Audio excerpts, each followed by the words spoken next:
Meus irmãos, que a paz do Divino Amigo e Mestre Jesus esteja conosco. Estamos mais uma vez aqui reunidos para realizarmos o estudo do Evangelho segundo o Espiritismo, desta vez com o tema Eficiência da Prece.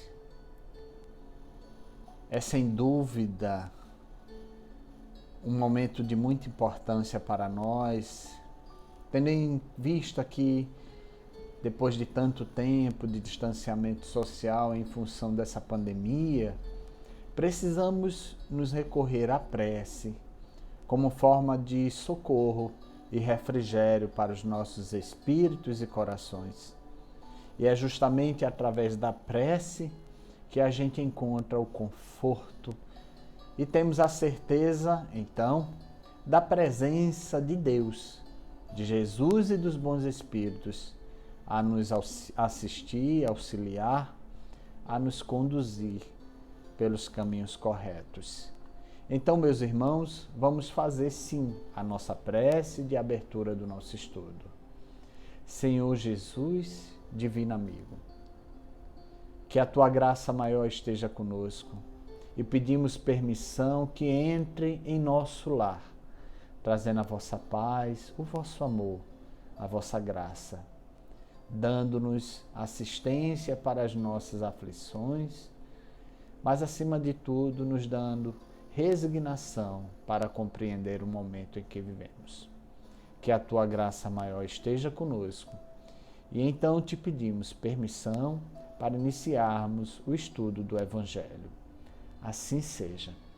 Pois bem, meus irmãos, vamos fazer a leitura da mensagem que trata exatamente do tema que nós vamos estudar. Quando orardes, mensagem do livro Pão Nosso, psicografia de Chico Xavier com a orientação espiritual ou mediúnica do seu mentor, o Emmanuel. E quando estiverdes orando, perdoai. Jesus, Marcos capítulo 11, versículo 25. A sincera atitude da alma na prece não obedece aos movimentos mecânicos vulgares.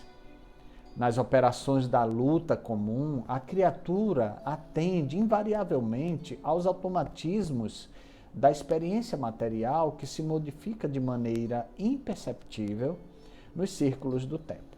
Todavia, quando se volta a alma aos santuários divinos do plano superior através da oração, põe-se a consciência em contato com o sentido eterno e criador da vida infinita.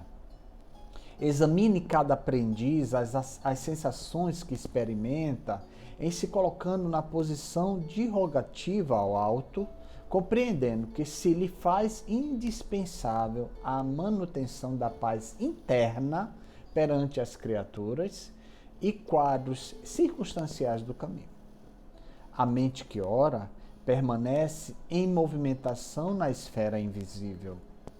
As inteligências encarnadas, ainda mesmo quando se não conheçam entre si, na pauta das convenções materiais, comunicam-se através dos tênues fios do desejo manifestado na oração.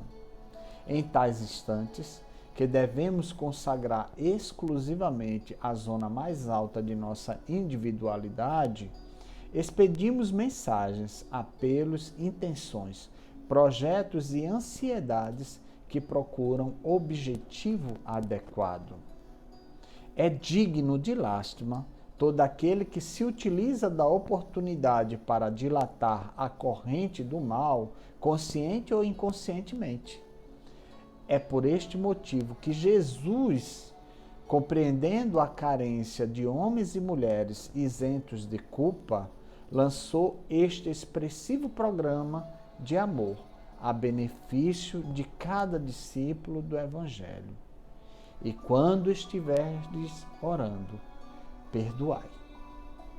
Então, meus irmãos, neste momento em que a gente se volta para Deus, em oração, em rogativa, pedindo as nossas assistências, peçamos também perdão por nossas falhas, por nossas atitudes, nossos pensamentos, Porque o coração sincero é escutado por Deus, mas principalmente aquele que assume o seu compromisso diante dele para pedir perdão das suas ofensas, como na divina e belíssima oração Pai Nosso. Então, o nosso tema de hoje, como já falei, está no capítulo 27 do Evangelho segundo o Espiritismo, com o tema central, Pedi e obtereis. E nós vamos estudar a eficiência da prece, também intitulado em outros livros, né, como Eficácia da Prece. O que é essa eficiência? Partindo do pressuposto que a eficiência está subordinada a um conceito material de resultado, a prece ela tem um objetivo e, portanto, ela vai ter um resultado. Mas de que forma essa prece pode ter uma eficiência, pode ter uma eficácia, pode ter um resultado? Aí está o Evangelho que nos esclarece, que começa assim: seja o que for que peçais na prece, crede que o obtereis e vos será concedido. Está em Marcos, capítulo 11, versículo 24. Ou seja, o que nós pedirmos com sinceridade, com verdade do coração, com ausência de maledicências, né? Com objetivos puros, verdadeiros, honestos, se tivermos fé, iremos alcançar. Assim está aqui descrito nessa mensagem de Marcos, dito por Jesus, evidentemente.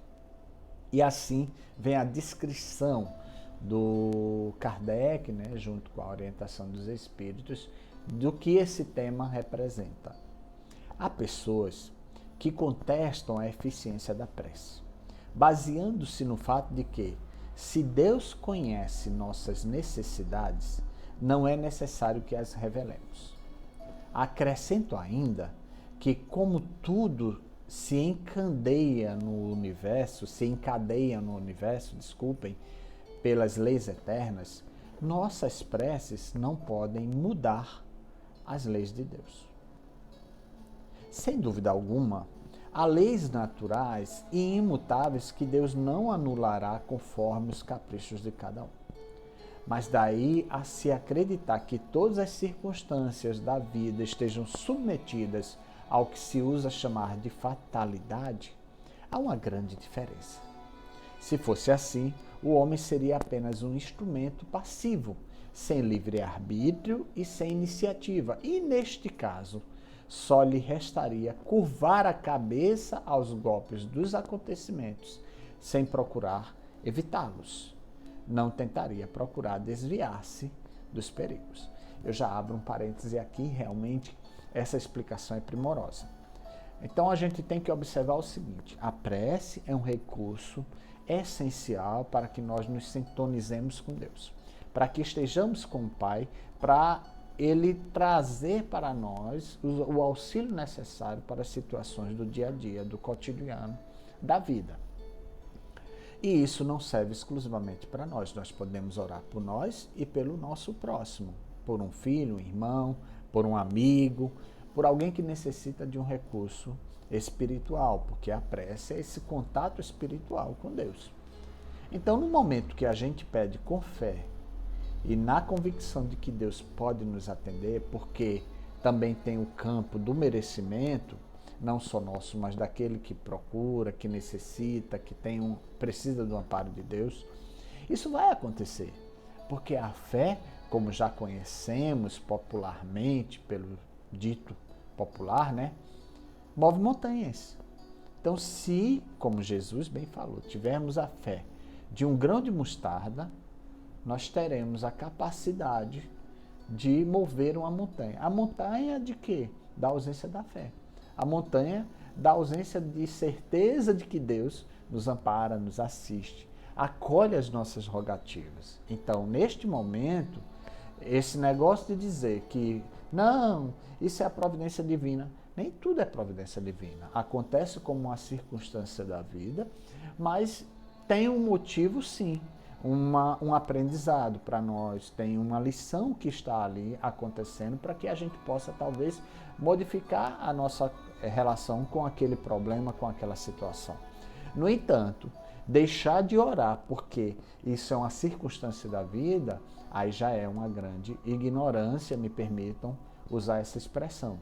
Nós precisamos sim da oração, porque a oração é um recurso divino e de muita importância e que sempre vai ter uma eficiência, sempre vai ter uma eficácia. Continuando o texto.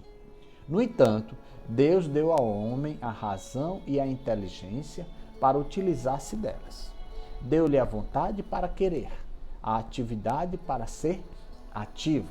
Porém, tendo o homem liberdade de ação em todos os sentidos, seus atos lhe acarretam para si e para os outros consequências conforme o que faça ou deixe de fazer.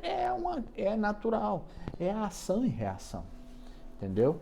É natural que haja uma cadeia de consequências em função das nossas atitudes. Então, alguns de nós angariamos os frutos das plantas que nós plantamos. Entendeu? A planta pode ser doce ou pode ser azeda, pode dar fruto como pode não dar. Isso é a vida. Todas as nossas atitudes, todas as nossas relações, todas as nossas escolhas vão ter consequências. No entanto, não isenta de nós rezarmos por aquele que precisa do amparo, porque a pessoa pode estar cega, pode não estar enxergando a verdade, pode estar sem fé. Talvez por uma influência espiritual, por um processo obsessivo, a gente tem que dar esse recurso àquela pessoa, porque ela precisa do amparo de Deus. E aí, somos nós que vamos dar a assistência para aquela pessoa através da nossa rogativa, do nosso pedido. Não deixemos de fazer porque achamos que o outro não merece. Até porque, se assim for, o outro pode pensar em relação a gente no momento que nós precisarmos. Então, dê sem esperar nada em troca, mas faça com certeza, na certeza de que Deus vai acolher a nossa súplica. É por essa razão que certos acontecimentos acabam obrigatoriamente escapando ao que costumamos chamar de fatalidade, mas que em nada alteram a harmonia das leis universais, da mesma maneira que o avanço ou o retardamento dos ponteiros de um relógio não anula a lei do movimento que rege o seu mecanismo. Deus pode, portanto, atender a alguns pedidos sem alterar a imutabilidade das leis que regem o conjunto, desde que se submetam à sua soberana vontade. Confiar em Deus acima de tudo, acreditar que Ele vai nos assistir e que vai atender a nossa rogativa, porque a súplica a Jesus é uma busca sincera de que Ele está nos atendendo, na certeza do seu amparo, do seu amor, do seu acolhimento. Não esqueçamos jamais que todos nós, de alguma forma, temos o merecimento. Até aquele que, ao nosso olhar ainda míope, que enxergamos dessa forma, não mereça. Mas Deus sabe o que cada um precisa. E por saber, Ele vai atender sim a nossa rogativa. E, portanto, meus irmãos, a eficiência da prece está contextualizada por esse campo de compreensão de que, assim uma regra geral, a lei de ação e reação, sim, no entanto, todos merecemos a assistência do Pai. E isso só acontece através da oração.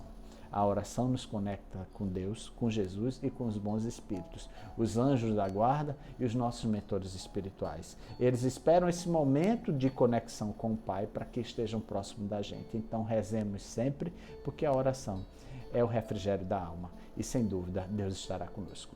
E assim sendo, meus irmãos, vamos fazer a nossa prece de encerramento e terminar o nosso estudo de hoje. Obrigado, Senhor Deus, por esse tema maravilhoso que trouxeste a nós. Te agradecemos pela assistência dos bons espíritos que vêm ao nosso socorro nesse momento, acolhendo as nossas súplicas, nossas rogativas. Ilumina esse irmão que está em seu lar, assistindo este vídeo e neste momento recebendo o refrigério do socorro dos bons espíritos. Que a tua graça maior permaneça conosco, que a tua luz entre em nossos lares, trazendo paz, harmonia, saúde e equilíbrio para todos nós. Fica conosco, divino amigo Jesus, queridos amigos espirituais. Assim seja. Muito obrigado, meus irmãos, por sua companhia. Que Jesus permaneça no seu caminho, iluminando sua vida. Que Deus, nosso Pai, cuide de nós e nos dê sempre a paz, a harmonia e o equilíbrio. Muita paz, meus irmãos. Até o próximo estudo.